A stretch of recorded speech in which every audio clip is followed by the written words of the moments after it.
Breaking news చేస్తున్నాం. Parliament ఎన్నికలే లక్ష్యంగా BJP రాష్ట్ర అధ్యక్షుడు కిషన్ రెడ్డి అధ్యక్షతన కీలక సమావేశం కొనసాగుతుంది.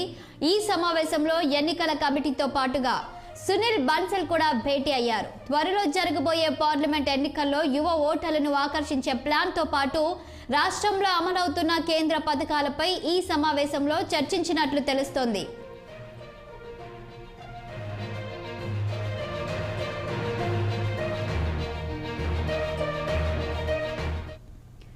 దీనిపై మరింత సమాచారం మా ప్రతినిధి శ్రీనివాస్ లైవ్ ద్వారా అందిస్తారు. ఇక శ్రీనివాస్ చెప్పండి, ఇప్పటికే కిషన్ రెడ్డి అధ్యక్షతన లోక్సభ ఎన్నికలపై అయితే సమీక్ష జరిగినట్టు తెలుస్తుంది. అయితే మీ దగ్గర ఉన్న సమాచారం ఏంటి?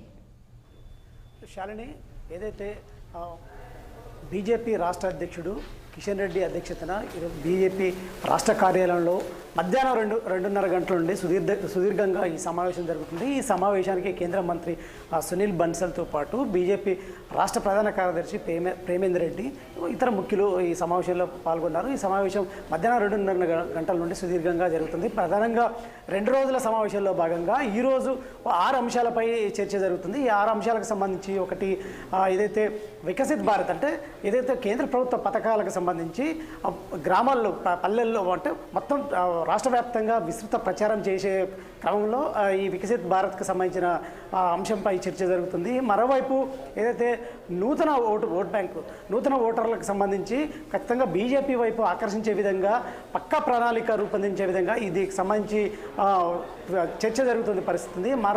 మరోవైపు ఇటు రామ్ మందిర్ దర్శనయాన పేరుతో మరో అంశంపై చర్చ జరుగుతుంది. అంటే ప్రధానంగా ఈ నెల ఇప్పటికే ప్రధానమంత్రి నరేంద్ర మోడీ ఈ నెల 22న రామ్ మందిర్ ప్రారంభమవుతుందని చెప్పేసి ప్రధానమంత్రి హోదాలో ప్రకటించిన నేపథ్యంలో ఢిల్లీ నుంచి రామ్ మందిర్ వరకు ఒక ప్రత్యేక రైలుని నడపనున్న పరిస్థితి. ఈ రైలు సుమారు 2000 మందిని అక్కడికి రామ్ మందిర్కి తరలించే క్రమంలో దీనికి సంబంధించి ఇప్పటికే ఆ ప్రయత్నం జరుగుతుంది. ఈ అంశంపై కూడా సుదీర్ఘంగా చర్చ జరుగుతున్న పరిస్థితి. మరొక వైపు ఇటు ప్రధానంగా ఇటు గ్రామస్థాయి ఏదైతే ఇటు శ్రీరామ్ మందిర్ అభియాన్తో పాటు జాయినింగ్స్ కొత్త ఓటర్ల పథకాలు, అదేవిధంగా ఇటు స్టేట్ ఎలక్షన్ కమిటీ అంటే ఖచ్చితంగా తెలంగాణలో ఈ ఎలక్షన్కి సంబంధించిన కమిటీని ఏర్పాటు చేసి ఆ కమిటీని ఎవరెవరిని నియమించాలి, ఎవరెవరికి ఎక్కడ బాధ్యతలు అప్పగించాలి, ఆ బాధ్యతల్లో ఎవరి పాత్ర ఏ విధంగా ఉండాలి, అదేవిధంగా ఓటర్లని బీజేపీ వైపు ఏ విధంగా ఆకర్షించాలనే అంశంపై కూడా చర్చ జరుగుతున్న పరిస్థితి. మరొక వైపు దీనికి సంబంధించి బూత్ లెవెల్లో ప్రధానంగా ఓటర్లను బీజేపీ వైపు ఆకర్షించి వచ్చే పార్లమెంట్ ఎన్నికల్లో దీనికి సంబంధించి మెజార్టీ స్థానాలు కైవసం చేసుకునే దిశగా బీజేపీ ప్రయత్నాలు చేస్తున్న క్రమంలోనే ఈ అంశాలపై ప్రధానంగా చర్చ జరుగుతున్న పరిస్థితి. అదేవిధంగా గావ్ చలో బస్తీ చలో అనే కార్యక్రమం చేపట్టే క్రమంలో అంటే ఇటు గ్రామాల్లో పల్లెలతో పాటు పట్టణాల్లో బీజేపీకి సంబంధించిన పథకాలు విస్తృతంగా ప్రచారం చేయడం పాటు కేంద్ర ప్రభుత్వం ప్రవేశపెట్టిన అన్ని సంక్షేమ పథకాలని విస్తృతంగా ప్రచారం చేయాలనే ఉద్దేశంతో ఈ గావ్ చలో బస్తీ చలో పథకాన్ని కూడా అంశాన్ని కూడా చర్చ జరుగుతున్న ప్రతి అంశంపై కూడా దీనికి సంబంధించి అంటే మొత్తంగా ఈరోజు 6 అంశాలపై సుదీర్ఘంగా అయితే చర్చ కొనసాగుతుంది. రేపు పార్లమెంటు ఎన్నికలకు సంబంధించిన అంశంపై రేపు 2వ రోజు సమావేశం కొనసాగనుంది. ఈ సమావేశానికి ఇటు ఎంపీలతో పాటు అదేవిధంగా ఇటు ఎమ్మెల్సీలు తర్వాత ఎమ్మెల్యేలు అంటే రాష్ట్ర ముఖ్యులు అదే జిల్లా పార్టీ అధ్యక్షులు కూడా ఈ సమావేశానికి హాజరవుతారు.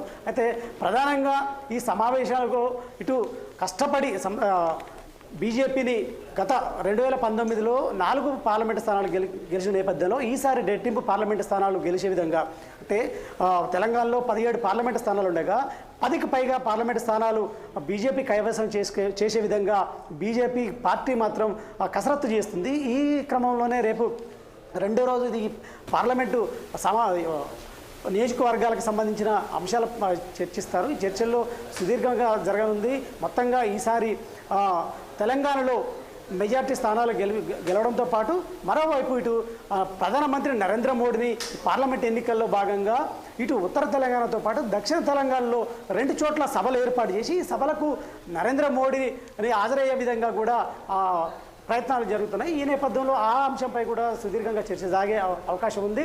దీంతోపాటు ఇటు కేంద్ర మంత్రులను కూడా బీజేపీ అగ్రనాయకత్వాన్ని కూడా పార్లమెంటు ఎన్నికలకు సంబంధించి తెలంగాణలో తిరిగే విధంగా ప్లాన్ చేస్తున్న పరిస్థితి అయితే కనపడుతుంది. మొత్తంగా చూసినట్టయితే ఈరోజు 2.5 గంటల నుండి ఇప్పటివరకు అయితే మొదటి రోజు సమావేశాలు సుదీర్ఘంగా బీజేపీ అధ్యక్షుడు కిషన్ రెడ్డి ఆధ్వర్యంలో సుదీర్ఘంగా సాగుతున్నాయని చెప్పొచ్చు. శాలిని. శ్రీనివాస్, అదేవిధంగా ఒకసారి మనం చూసినట్లయితే తెలంగాణ అసెంబ్లీ ఎన్నికలు కూడా చాలా మంది అగ్రనేతలు తెలంగాణకు వచ్చి ప్రచారం చేశారు. అలాగే బీసీ నేతను సీఎం చేస్తామనే ప్రచారాన్ని అయితే జోరుగా సాగించారు. కానీ ఆ టైంలో ప్రజల దృష్టి బీజేపీ వైపు అయితే మళ్ళలేదు. కానీ ఇప్పుడు పార్లమెంట్ ఎలక్షన్స్కి కనుక వాళ్ళు ఒకవేళ మరలా వచ్చి ఇక్కడ ప్రచారం చేసినట్లయితే అంటే ఇప్పటికే యూత్ని కూడా ఈ దృష్టి మరల్చాలని ఆలోచిస్తున్నారు. సో ఏ విధంగా ముందుకెళ్లాలనుకుంటున్నారు, ఎలాంటి ప్లాన్స్తో ముందుకు రాబోతున్నారు? తెలంగాణ గత కొద్ది రోజుల క్రితం జరిగిన తెలంగాణ అసెంబ్లీ ఎన్నికల్లో ఇటు సూర్యాపేట సభలో మొదటగా కేంద్ర హోంశాఖ మంత్రి అమిత్ షా బీసీని ముఖ్యమంత్రి చేస్తామని చెప్పేసి ప్రకటించారు. బీజేపీ అధికారంలోకి వస్తే బీసీని ముఖ్యమంత్రి చేస్తాం, ఇటు బీఆర్ఎస్ చేయగలదా, ఇటు కాంగ్రెస్ చేయగలదా అని కూడా సవాల్ విసిరిన పరిస్థితి ఉంది ఏదైతే కేంద్ర హోంమంత్రి అమిత్ షా. అయినా కూడా ఇటు బీజేపీ తెలంగాణ ఎన్నికలకు సంబంధించి అగ్రనాయకత్వాన్ని మొత్తం దింపింది. అదేవిధంగా సమావేశాలు ఏర్పాటు చేసింది. ఈ సభలకు ఇటు ప్రధాని నరేంద్ర మోడీ హాజరయ్యారు, కేంద్ర మంత్రులు అందరూ హాజరయ్యారు.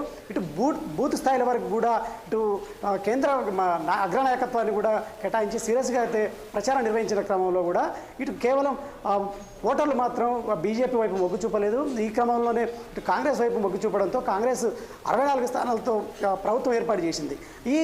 దీనిలో భాగంగానే జరిగిన తప్పిదాలు ఎక్కడ ఏంటి, అదే ప్రధానంగా ఇటు